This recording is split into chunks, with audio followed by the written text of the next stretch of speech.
இருளில் மூழ்கி கிடக்கும் நடைமேம்பாலம், ரயில் பயணிகள் அவதி.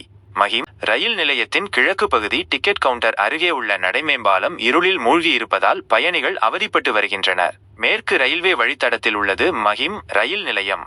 சர்ச்கேட்டிலிருந்து விரார் செல்லும் ரயில்களும், விராரிலிருந்து சர்ச்கேட் செல்லும் ரயில்களும், ஹார்பர் வழித்தடத்தில் கோரேகாவிலிருந்து சிஎஸ்டிஎம் ரயில் நிலையம் வரையில் செல்லும் ரயில்களும் மஹிம் நிலையத்தை கடந்து செல்கின்றன. தாராவி மற்றும் மாகிம் பகுதிகளை சேர்ந்த பல்லாயிரக்கணக்கான மக்கள் இந்த ரயில் நிலையத்திற்கு சென்று ரயிலில் பயணம் செய்து வருகின்றனர். மஹிம் கிழக்கில் தாராவி பகுதி உள்ளது.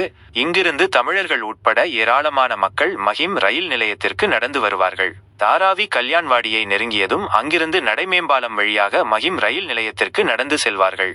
மஹிம் ரயில் நிலையத்தின் வடக்கு திசையில் மேற்கு மற்றும் கிழக்கு இணைக்கும் நடைமேம்பாலம் கட்டப்பட்டுள்ளது. இந்த நடைமேம்பாலம் வழியாக ஏராளமான பயணிகள் நடந்து செல்கின்றனர்.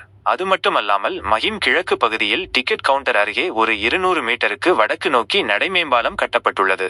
இந்த நடைமேம்பாலம் வழியாக பல்லாயிரக்கணக்கான மக்கள் தினந்தோறும் நடந்து செல்கின்றனர். தற்போது அந்த நடைமேம்பாலம் இருளில் மூழ்கியுள்ளது. மின்விளக்கு இல்லாத காரணத்தினால் பயணிகள் அவதிக்குள்ளாகி வருகின்றனர். நடைமேம்பாலம் மின்விளக்கின்றி இருப்பதால் திருட்டு மற்றும் வழிப்பறி நடப்பதற்கான வாய்ப்புகள் உள்ளது. ஆகையால் சம்பந்தப்பட்ட நிர்வாகம் நடைமேம்பாலத்தில் மின்விளக்குகளை பொருத்தி பொதுமக்களுக்கு பாதுகாப்பு அளிக்க வேண்டும் என்று சமூக ஆர்வலர்கள் கேட்டுக்கொண்டுள்ளனர்.